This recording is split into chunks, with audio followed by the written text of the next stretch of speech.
Hello friends, welcome to farm Guruji YouTube channel. तो साथियों, Haryana ITI 2026 के जो एडमिशन फॉर्म है वो स्टार्ट हो चुके हैं। तो इस वीडियो में बताएंगे कि कैसे आप जो है हरियाणा आईटीआई एडमिशन 2026 का जो फॉर्म है घर बैठे फिलअप कर सकते हैं बिना कोई गलती किए हुए। साथ ही बताएंगे कौन से डॉक्यूमेंट्स की रिक्वायरमेंट आपको रहने वाली है। इसके अलावा स्टेप बाय स्टेप फॉर्म जो फिलअप कर दिखाएंगे कि आप अपने मोबाइल से भी अपना जो फॉर्म है कैसे फिलअप कर सकते हैं। इसके जो आवेदन है 2 जून से यानी कि आज से स्टार्ट हो चुके हैं और 15 जून लास्ट डेट रहने वाली है। इसके अलावा जो फर्स्ट मेरिट लिस्ट है वो शेड्यूल अभी जो अपडेट जल्दी किया जाएगा। वो इसके लिए देखो यहाँ पर आपको एसएमएस पे विजिट करते रहना है www.sarkarijobs.com, लिंक आपको डिस्क्रिप्शन में मिल जाएगा।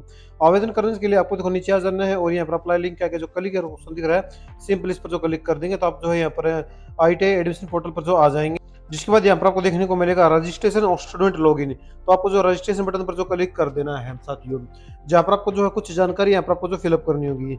जैसे कि आपको सबसे पहले पूछा जा रहा है कि आपकी जो है उच्चतम योग्यता यानी कि हाईएस्ट क्वालिफिकेशन आपकी वो क्या है। तो जो भी आपकी हाईएस्ट क्वालिफिकेशन होगी वो यहाँ पर आपको जो फिलअप कर देनी साथियों। इसके बाद आपको जो है यहाँ पर डिप्लोमा है जो आपका या फिर आपके जो 12th का जो बोर्ड है वो आपको जो चूज करना है। जैसे अगर आप हरियाणा से तो Haryana board of school education आपको जो चूज कर लेना है। इसके बाद आपको अपना जो नाम छात्र का यानी कि आपका जो नाम वो फिलअप करना है और आपका जो 12th का जो रोल नंबर है वो फिलअप करेंगे और उत्तीर्ण होने का जो वर्ष है वो यहाँ पर सिलेक्ट करेंगे और डेटा प्राप्त पर जो क्लिक कर देंगे साथियों। अगर आपको जो है यहाँ पर कुछ ऐसा देखने को मिलता है कि आपको जो डेटा फेच नहीं किया जाएगा तो ये भी सील जो अभी न्यूनतम जो यहाँ पर लेटेस्ट जो पास आउट हुए हैं तो उन सभी का जो डाटा फेच कर लिया जाएगा। लेकिन अगर आप जो है 2024 से पहले के कैंडिडेट है तो आपको जो डेटा फेच नहीं किया जाएगा तो सिंपली आपको मैनुअली अपना जो डाटा है वो फिलअप करना होगा। जिसके लिए आपको ओके पर क्लिक करना है। जिसके बाद यहाँ पर आपको सबसे पहले अपना जो जेंडर है वो सिलेक्ट करना होगा, अपना फादर नेम और अपना मदर नेम फिलअप कर देना है। इसके बाद आपको अपना एक मोबाइल नंबर है वो फिलअप करना होगा, इस पर एक ओटीपी आएगा और फिर उसके बाद अपनी एक ईमेल आईडी वो फिलअप कर देनी है। अब यहाँ पर आपको अपनी जो डेट ऑफ बर्थ है वो फिलअप करेंगे और यहाँ पर चेकबॉक्स पर जो क्लिक करेंगे और ओटीपी पाए बटन पर जो क्लिक कर देंगे।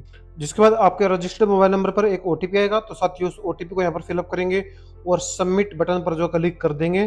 जिसके बाद आपका जो रजिस्ट्रेशन है वो सक्सेसफुल यहाँ पर जो हो जाएगा और आपको अपना जो रजिस्ट्रेशन आईडी है वो भी शो कराया जाएगी। इसके अलावा जो आपका जो पासवर्ड है वो भी शो कराया जाएगा। ये जो आईडी पासवर्ड है आपको जो एसएमएस के माध्यम से भी जो सेंड कर दिए गए हैं, लेकिन आपको जो इनको जो नोट डाउन जो कर लेना है। अगर आपके पास एसएमएस नहीं आता है तो आपको सिंपली आप जो ओके बटन पर क्लिक करेंगे और अब यहाँ पर आपको जो है अपना मोबाइल नंबर या फिर अपना जो रजिस्ट्रेशन आईडी आपके पास आई है तो उसको फिलअप करेंगे, पासवर्ड जो आया है उसको फिलअप करेंगे, कैप्चर कोड फिलअप करेंगे और साइन इन बटन पर जो क्लिक कर देंगे। जिसके बाद आपका जो फॉर्म है वो यहाँ पर ओपन होकर आ जाएगा। कुल 8 स्टेप में आपका जो फॉर्म है वो कंप्लीट होगा। सबसे पहला स्टेप पूछा जा रहा है कि नेशनलिटी आपको यहाँ पर इंडियन ऑटोमेटिकली सिलेक्ट करने देखने को जो मिल जाएगी। अब ये आपसे पूछा जा रहा है कि क्या हरियाणा के निवासी हैं। अगर आप आउटसाइड हरियाणा से आवेदन कर रहे हैं तो आपको जो नहीं पे सिलेक्ट करना है। अगर हरियाणा के निवासी हैं तो सिंपली आपको जो यहाँ पर क्लिक करेंगे और यहाँ पर पूछा जा रहा है कि आप अपना यहाँ पर जो वेरिफिकेशन किससे करना चाहते हैं, फैमिली आईडी से या फिर आधार आईडी से। अगर आप जो हरियाणा से तो आपके पास जो है फैमिली आईडी जो है अवश्य होगी तो आपको सिंपली फैमिली आईडी पर जो क्लिक कर देना है। यहाँ पर अपनी फैमिली आईडी फिलअप करेंगे और गो बटन पर क्लिक कर देंगे। जिसके बाद आपके फैमिली में जितने मेंबर होंगे तो सभी की जानकारी यहाँ पर ओपन होकर आएगी। तो जिस भी कैंडिडेट जो भी कैंडिडेट है उसके लिए आप आवेदन कर रहे हैं तो उस कैंडिडेट को जो सिलेक्ट करेंगे और सेंड ओटीपी पर जो क्लिक कर देंगे। जिससे कि आपके जो रजिस्टर्ड मोबाइल नंबर आपकी फैमिली आईडी में उस पर एक ओटीपी जाएगा तो उस ओटीपी को आपको फिलअप करना होगा। तो आपको यहाँ पर जो सेंड ओटीपी पर जो क्लिक कर देना है। तो अब यहाँ पर आपके जो ओटीपी आया है आपके मोबाइल नंबर पर उस ओटीपी को यहाँ पर फिलअप करेंगे और वेरीफाई ओटीपी बटन पर जो क्लिक कर देंगे। इसके बाद जब आपका ओटीपी वेरीफाई हो जाएगा तो आपकी फैमिली आईडी से आपके जो डाटा है वो फेच किया जाएगा। कुछ डाटा फेच किया जाएगा, कुछ आपको जो मैनुअली फिलअप करना होगा। जैसे कि आपका यहाँ पर सिर्फ आपको अपना आधार नंबर है वो फिलअप करना है। आपके मोबाइल नंबर और ईमेल आईडी आपको ऑटोमेटिकली फिर मिलेंगे। आपकी वैवाहिक स्थिति यानी कि मैरिटल स्टेटस आपकी फैमिली आईडी से फेच किया जाएगा। अब आप जो किस कैटेगरी से आवेदन करना चाहते हैं तो इस कैटेगरी को आपको चूज कर लेना है। अगर आप जनरल, ईडब्ल्यूएस, एससी, बीसी या फिर दिव्यांग या फिर एक्स सर्विसमैन जिस भी कैटेगरी से बिलोंग करते हैं तो उस कैटेगरी को यहाँ पर सिलेक्ट कर लेंगे। देन आपको यहाँ पर दिव्यांग डिसेबिलिटी कैटेगरी में आपको जो है डिसेबल ऑप्शन देखने को मिल जाएगा क्योंकि आपने जो है यहाँ पर जो है दिव्यांग कैटेगरी नहीं चूज की है। फिर आपको जो अपनी जो जाति है वो यहाँ पर आपको जो सिलेक्ट करने के लिए कहा जाएगा। अगर आप जर्नल सेलेक्ट करते हैं सिर्फ आपको जर्नल देखने को मिलेगा तो आपको जो सिलेक्ट कर लेना है जर्नल। अब अगर रिजर्व कैटेगरी चूज करते हैं तो आपको अलग ऑप्शन देखने को मिलेंगे तो आपको जो चूज कर लेंगे। उसके बाद आपको जो है यहाँ पर अपने पिता का जो व्यवसाय है वो चूज करने के लिए कहा जाएगा। तो जो भी आपका पिता का व्यवसाय है वो आपको जो फिलअप कर देना है। देन उसके बाद आपसे पूछा जा रहा है आपकी माँ का यानी कि माता का जो है ऑक्यूपेशन क्या है। तो आपके जो भी माता का ऑक्यूपेशन है वो आपको बता देना है कि फार्मर है, हाउस वाइफ है, क्या है, जो भी है आपके अनुसार आप जो फिलअप कर देना है। इसके बाद आपको जो है गार्जियन नेम में अपना जो अभिभावक का नाम है अगर आप फिलअप करना चाहें तो फिलअप कर सकते हैं, इसको छोड़ भी सकते हैं, ये ऑप्शनल है। इसके बाद अगला पूछा जा रहा है कि आपका जो ब्लड ग्रुप है वो क्या है। तो आपको जो अपना ब्लड ग्रुप है वो सिलेक्ट कर लेना है। फिर आपको अपने फादर का जो मोबाइल नंबर है वो फिलअप करना होगा। इसके बाद आपको जो है यहाँ पर अपने फादर की जो ईमेल आईडी फिलअप करना चाहें तो फिलअप कर सकते हैं, नहीं तो इन चीज़ों को आप जो ब्लैंक भी छोड़ सकते हैं। फिर आपको अपना जो रिलीजन है वो आपको चूज कर लेना है। अब यहाँ पर आपकी जो इनकम है आपकी फैमिली आईडी से वेरीफाई की जाएगी, तो ये आपको जो चेंज नहीं कर पाएंगे। इसके बाद नीचे आएंगे एड्रेस फिलअप करने के लिए। यहाँ पर आपको जो एड्रेस है आपकी फैमिली आईडी से जो ऑटोमेटिकली फेच कर लिया जाएगा। अगर आप मैनुअली भी भरना चाहते हैं तो यहाँ पर पता दो में आप जो है मैनुअली भी भर सकते हैं साथियों। इसके बाद अगर आपका जो परमानेंट और कॉरस्पॉन्डिंग एड्रेस सेम है तो आपको जो चेक बॉक्स पर जो क्लिक कर देना है, जिससे कि जो एड्रेस है ऑटोमेटिकली जो फिल होकर आ जाएगा। अब आपसे पूछा जाएगा कि क्या आपको जो है बस पास की आवश्यकता होगी, अगर है तो यस करेंगे, नहीं तो नो पर जो क्लिक कर देंगे। उसके बाद पूछा जाएगा कि क्या आपने पिछले वर्षों में कोई आईटीआई कोर्स किया है, अगर किया है तो यस पर क्लिक करेंगे और आगे उसकी जानकारी फिलअप करनी होगी, नहीं तो आपको जो सिंपली जो नो पर जो क्लिक कर देना है। अगर यस करेंगे तो आपको जो बता देना है कि आपको जो है कौन से स्टेट से आपने की है और फिर कौन से ईयर में आपने की है वो आपको जो बताना होगा। अगर नहीं किया तो सिंपली आपको जो नो पर जो क्लिक कर देना है और आगे बढ़ जाना है। फिर पूछा जा रहा है कि क्या आपने हरियाणा से 10वीं की है, अगर की है तो यस करेंगे। और उसके बाद क्या आप एक अल्पसंख्यक माइनॉरिटी कम्युनिटी से बिलोंग करते हैं, अगर करते हैं तो यस करेंगे, नहीं तो नो पर क्लिक करेंगे और सेव एंड नेक्स्ट बटन पर क्लिक कर देंगे, जिससे कि आपका जो डाटा है वो सक्सेसफुली जो सेव हो जाएगा। आप ओके पर क्लिक करना है। अब यहाँ पर आपको अपनी एजुकेशन क्वालिफिकेशन है वो भरनी होगी। तो सबसे पहले पूछा जा रहा है कि आपकी जो स्ट्रीम है 12th की वो क्या थी, जैसे हम जो 12th सेलेक्ट करते हैं हमारी नॉन मेडिकल से नहीं थी। फिर आपको जो 10th की जानकारी फिलअप करनी होगी, जैसे सबसे पहले आपको बोर्ड सेलेक्ट कर लेना है। फिर आपको जो अपना स्कूल नेम है वो यहाँ पर आपको जो सिलेक्ट करना होगा। जो भी आपका स्कूल नेम है वो यहाँ पर आपको जो फिलअप कर देना साथियों, ध्यानपूर्वक आपको फिलअप करना है। उसके बाद आपको जो पूरा यहाँ पर स्कूल नेम फिलअप करने के बाद अपना 10th का रोल नंबर फिलअप करना है। रिजल्ट में आपको जो पास सेलेक्ट कर लेना है और पासिंग ईयर है वो आपको जो फिलअप करना होगा। उसके बाद आपका जो मैक्सिमम नंबर कितने थे वो आपको जो फिलअप करने हैं। देन आपने प्राप्त कितने किए थे तो वो यहाँ पर आपको फिलअप कर देनी है, जिससे कि आपको जो परसेंटेज है ऑटोमेटिकली यहाँ पर जो आ जाएगी। उसके बाद 12th की जो जानकारी है आपको फिलअप करना है, जैसे बोर्ड सेलेक्ट करना है, स्कूल नेम है वो आपको जो सिलेक्ट करना है और रोल नंबर है वो आपका यहाँ पर बाय डिफॉल्ट देखने को मिल जाए, क्योंकि आपने हाईएस्ट क्वालिफिकेशन 12th सेलेक्ट की थी पहले तो आपने वहाँ पर फिलअप किया था। उसके बाद पासिंग ईयर आपको देखने को मिल जाएगा, तो मैक्सिमम नंबर आपको यहाँ पर सिर्फ भरने हैं और आपने कितने प्राप्त किए थे वो यहाँ पर आपको फिलअप करना होगा, तो आपकी जो परसेंटेज है वो आ जाएगी। इसके बाद अगर आपने जो ग्रेजुएशन की जानकारी अगर आप फिलअप करना चाहते हैं तो कर सकते हैं, नहीं तो इसको आप जो छोड़ भी सकते हैं। इसके बाद नीचे आएंगे और यहाँ पर 10th में आपके जो कुछ सब्जेक्ट के जो मार्क्स है आपको फिलअप करने होंगे, जिसकी सबसे पहले इंग्लिश के भरने होंगे। मैक्सिमम नंबर में आपको जो 100 यहाँ पर सभी में जो फिलअप कर देना है, क्योंकि मैक्सिमम नंबर 100 ही थे।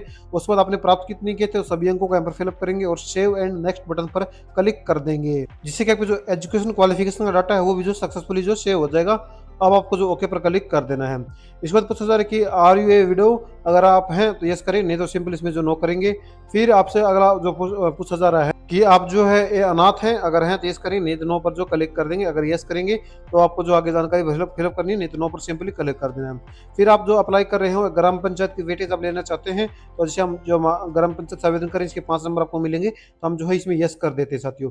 फिर आपको अपनी जो ग्राम पंचायत है वो चूज करने के लिए कहा जाएगा, यानी कि आपकी जो ITI है वो ग्राम पंचायत में है, तो जैसे कि हम जो आवेदन कर रहे हैं और हल्दी के लिए आवेदन कर रहे हैं तो हम जो है यहाँ पर सिलेक्ट कर लेते हैं। बेसिकली यहाँ पर आपको अपना जो पंचायत है वो सिलेक्ट करने के लिए कहा जाएगा। अगर आप जो गांव से तो ही आपको जो ऑप्शन यस कर रहे हैं, अगर शहर से हैं तो आपको सिंपल इसमें नो पर क्लिक करेंगे, अगर गांव से तो यस करेंगे और इस ऑप्शन में से जो सिलेक्ट कर लेंगे। ये ग्राम पंचायत वेटेज होती है, इसके 5 नंबर जो मिलते हैं। इसके बाद आपको सिंपली सेव एंड नेक्स्ट पर जो क्लिक कर देना, तो आपका डाटा वो सक्सेसफुली सेव हो जाएगा। अब यहाँ पर आपको जो अपनी 10th की मार्कशीट है वो अपलोड करनी होगी, जो कि PDF फॉर्मेट में भी चल जाएगी, PNG या फिर JPG जिस भी फॉर्मेट में है, PNG JPG या फिर जो PDF माध्यम 300 KB से साइज है उसका जो नीचे रहना चाहिए। इस पर 12th की जो PDF है मार्कशीट है वो भी आपको जो यहाँ पर अपलोड करनी है। फोटो अपलोड करना जो कि 10 से 100 KB के बीच में होना चाहिए। व्हाइट बैकग्राउंड आप रखना प्रेफर अच्छा रहेगा। उसके बाद सिग्नेचर भी आपको जो व्हाइट पेपर पर जो है ब्लू पेन से सिग्नेचर करनी होंगे। तो ये सभी चीज़ आपको जो अपलोड करनी है चूज भाई पर क्लिक करके आपको जो अपलोड कर देने हैं। तो सभी डॉक्यूमेंट्स जब आप अपलोड कर लेंगे तो यहाँ पर आपको जो है अपने फोटो सिग्नेचर अपलोड करने के बाद सभी डॉक्यूमेंट्स अपलोड करने के बाद आपको simply save and next button पर जो क्लिक कर देना है, जिससे कि आपको जो फोटो सिग्नेचर है वो भी सक्सेसफुली जो डॉक्यूमेंट्स अपलोड हो गए हैं। अब आपको अपनी जो चूज प्रेफरेंस देनी है, सबसे पहले आप देखो यहाँ पर ही आपका जो इंपॉर्टेंट पॉइंट है वो मैं आपको बता देता हूँ कि फर्स्ट लिस्ट में आपका जो नाम हो कैसे आएगा। तो यहाँ पर आपको जो है सबसे पहले जो जिला है वो चूज कर लेना है कि किस जिला में की ITI में आप जो आवेदन करना चाहते हैं। जैसे हम जो चरखी दादरी के लिए आवेदन कर रहे हैं, तो फिर आपको जो अपनी आईटी सेलेक्ट करें कि आप जो गवर्नमेंट आईटी है, प्राइवेट आईटी है, फिर बोथ आईटी को जो सर्च करना चाहते हैं हम, जैसे गवर्नमेंट आईटी को सर्च करना चाहते हैं तो गवर्नमेंट सेलेक्ट करेंगे। फिर आपको जो अपना आईटीआई नेम वो सेलेक्ट कर लेना, क्योंकि यहाँ पर जितनी भी आईटीआई होगी सभी का नाम आपको जो देखने को जो है मिल जाएगा। तो हम जैसे यहाँ पर गवर्नमेंट आईटीआई राहुल सेलेक्ट कर लेते हैं। उसके बाद ट्रेड है कि आप जो कौन सी ट्रेड जो सिलेक्ट करना चाहते हैं, तो जिस भी ट्रेड के लिए आप आवेदन कर रहे हैं तो उस ट्रेड को जो है पर सिलेक्ट करेंगे। उसके बाद जो है ट्रेड या फिर इलेक्ट्रिशियन एनसीवीटी सिलेक्ट करेंगे और ऐड टू लिस्ट पर जो क्लिक कर देंगे साथियों। जैसे आपको जो फर्स्ट प्रेफरेंस है वो ऐड हो गई है, तो सेम इसी प्रकार आपको जो अपने जो दूसरे जो है ट्रेड चूज करना चाहते हैं तो ट्रेड सेलेक्ट करेंगे, तो यहाँ पर आईटीआई सेलेक्ट करेंगे। उसके बाद अपनी जो ट्रेड है वो यहाँ पर आपको जो सिलेक्ट कर लेनी है। तो यहाँ पर जैसे मैं सिलेक्ट लेता हूँ ट्रेड, उसके बाद आपको जो यहाँ पर अपनी ट्रेड एनसीटी सिलेक्ट करनी है, फिर ऐड टू लिस्ट जो क्लिक कर देना है, जैसे कि आपकी जो आईटीआई है वो दोनों यहाँ पर जो ऐड ऑन जो हो जाएंगे। तो सेम इसी प्रकार आपको जो है यहाँ पर जितनी भी आईटीआई आप सेलेक्ट करना चाहते हैं तो यहाँ पर आपको जो चूज कर लेनी है। अगर आप जो है 5 से 6 जो चूज करनी है ताकि आपका जो नाम नंबर है वो जल्दी पहली लिस्ट में आ जाए, तो आपको जो है 5 से 7 जो जरूर आईटीआई आपको जो चूज कर लेनी है। इसके बाद आपको जो है सेव एंड नेक्स्ट बटन पर जो क्लिक कर देना है। अब यहाँ पर आपको जो है अपनी प्रेफरेंस है वो अप एंड डाउन करने के लिए भी जो कहा जाएगा। अगर आप करना चाहते हैं जैसे कि हम इलेक्ट्रॉनिक्स को जो है ऊपर रखना चाहते हैं, अपनी फर्स्ट प्रेफरेंस रखना चाहते हैं, तो आपको इसको जो मूव कर देना है। अगर इलेक्ट्रिशियन को मूव फर्स्ट करना चाहते हैं इसको जो मूव कर देंगे, तो इसको आप ऊपर नीचे भी जो है कर सकते हैं साथियों। फिर आपको जो है सेव एंड नेक्स्ट पर जो क्लिक करना है, और यहाँ पर पूछा जा रहा है कि आप अपनी प्रेफरेंस को सेव करना चाहते हैं, तो आपको जो है येस पर क्लिक करना है और आपकी जो प्रेफरेंस है वो सेव हो गई है साथियों। अब आपको जो है यहाँ पे आपका जो एप्लीकेशन फॉर्म लॉक भी हो गया है, अब आप जो चेंज नहीं कर पाएंगे। और अगर आपने भी जो पेमेंट कर दिया है तो फेल्ड वगैरह हो जाती है, तो आपको जो है 1 घंटे का जो वेट जो है करना होगा मिनिमम। तो आपको जो अपनी रजिस्ट्रेशन फीस हो पे करने के लिए आप जो पे नाउ पर जो क्लिक करेंगे तो आपको जो रिडायरेक्ट किया जाएगा पेमेंट गेटवे के ऊपर। तो यहाँ पर आप जो credit card, debit card, net banking या फिर यूपीआई के माध्यम से भी जो अपनी पेमेंट है वो कर सकते हैं। तो सिंपली आपको देखो यहाँ पर क्यूआर कोड दिखने को मिलेगा, तो इस क्यूआर कोड को जनरेट करेंगे। उससे पहले आपको अपना एड्रेस फिलअप करना होगा बिलिंग के लिए। देन आपको यहाँ पर जो क्यूआर कोड जनरेट का ऑप्शन देखने को मिल जाएगा। तो यहाँ जो क्यूआर कोड आया है इस पर आप सिंपली आपको अपने फोन पे, गूगल पे, जिस भी यूपीआई ऐप से आप पेमेंट करना चाहें उसको जो स्कैन करके पेमेंट कर देनी है। जिसके बाद देख सकते हैं कि आपकी जो पेमेंट है वो सक्सेसफुली जो हो जाएगी, और यहाँ पर आपका जो ऑर्डर नंबर और आपका जो ट्रांजेक्शन आईडी है सभी शो कराए जाएंगे। फिर आपको नेक्स्ट बटन पर जो क्लिक कर देना। अगर आपकी जो पेमेंट फेल्ड हो जाती है, आपके बैंक से पैसे कट जाते हैं, तो आपको मिनिमम जो 1 घंटे का वेट करना है, आपको यहाँ पर शो कराया जाएगा। फिर अगर आपको यहाँ पर जो शो कराने के बाद आपको सिंपली नेक्स्ट बटन पर क्लिक करना है। अब आपके जो फॉर्म का जो प्रीव्यू आपके सामने ओपन होकर आएगा साथियों। तो सिंपली आपको जो यहाँ पर चेकबॉक्स को जो क्लिक करना है और कन्फर्म एंड सबमिट बटन पर जो क्लिक कर देना है। इसके बाद आपको जो यस आई एम श्योर पर क्लिक करना है। फिर आप देख सकते हैं congratulations your form has been successfully submitted, now you can print out of form, यानी कि आपको जो प्रिंट आउट ले सकते हैं। आपका जो फॉर्म है वो सक्सेसफुली यहाँ पर जो सबमिट हो गया है, आप ओके पर क्लिक करना है। अब इसका जो प्रिंट आउट है आप नीचे जो प्रिंट बटन पर क्लिक करके प्रिंट आउट हो ले सकते हैं। तो आपका जो फॉर्म है यहाँ पर जो सक्सेसफुली जो कंप्लीट हो गया। अब जो फर्स्ट मेरिट लिस्ट आएगी उसमें आपको अपनी जो यहाँ पर प्रेफरेंस जो अपने भरी, अगर आपका नंबर आता है तो आपको जो एडमिट कार्ड भी जो डाउनलोड करके हम जो दिखाएंगे जैसे फर्स्ट लिस्ट आती है। तो कुछ इस प्रकार साथियों मैंने स्टेप बाय स्टेप आपको जो फॉर्म फिलअप करके वीडियो जो है बताई है कि आप मेरी तरफ से मैंने आपको जो बेस्ट देने की कोशिश करी है, और बिल्कुल स्टेप बाय स्टेप आपको जो फॉर्म फिलअप कर जो दिखाया है। फिर भी अगर आपको कोई डाउट है तो आप नीचे कमेंट में पूछ सकते हैं, आपका जवाब है जरूर दिया जाएगा। वीडियो देखने के लिए आप सभी को बहुत बहुत धन्यवाद, और चैनल को सब्सक्राइब करना न भूलें। साथ ही अपने साथियों के साथ जो जरूर वीडियो जो शेयर करें, ताकि आपके जो कैफे के जो फॉर्म की जो फीस होती है 100-150 रुपये वो आपके जो बच सके। और वेबसाइट का जो लिंक है डिस्क्रिप्शन में मिल जाएगा, या फिर आपको जो गूगल में सर्च कर लेना है www.sarkarijobhubs.com। वीडियो देखने के लिए आपका फिर से बहुत बहुत धन्यवाद।